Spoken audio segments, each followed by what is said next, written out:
Boulder, Colorado. Where beautiful women instinctively flock like the salmon of Capistrano. No, I'm pretty sure he was talking about Aspen, Colorado. Anyway, we got to talk about the Colorado Buffaloes coming back to the Big 12. In the last video, I said that Oklahoma A&M joined the Big 6, making it the Big 7, and then Colorado joined, making it the Big 8. And I was actually wrong. It was opposite of that. Colorado joined and then Oklahoma A&M. I have a lot of memories of Colorado from the Big 8 years and then the Big 12, but I'll just talk about the ones that really stick out. First one that comes to mind is Joe Washington and those silver shoes.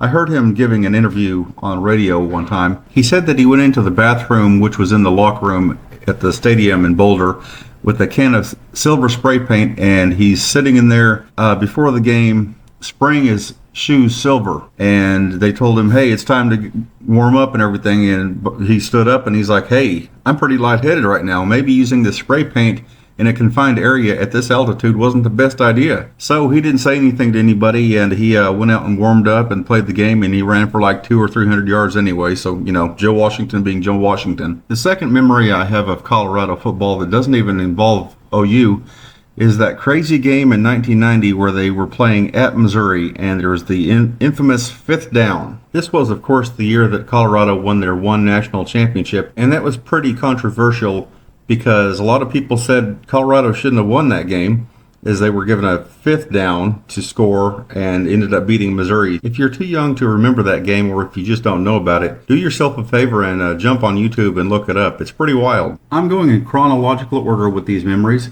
So that brings us to the 1993 game between OU and Colorado in Norman, a game that will always live in infamy for Sooner fans everywhere. That was the day Cale Gundy's head bounced off the padless old artificial turf and he was carted off unconscious.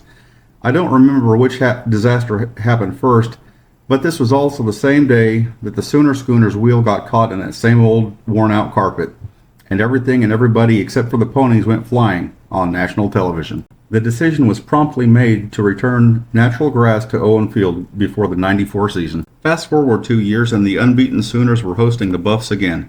This time College Game Day was there. The first half went fairly well, and then this happened. We're good, streaky! Yes! He was thankfully still wearing boxers.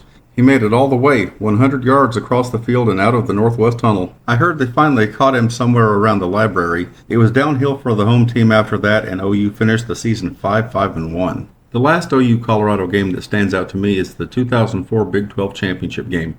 Jason White, Adrian Peterson, and the rest of the Sooners absolutely abused their hapless opponents.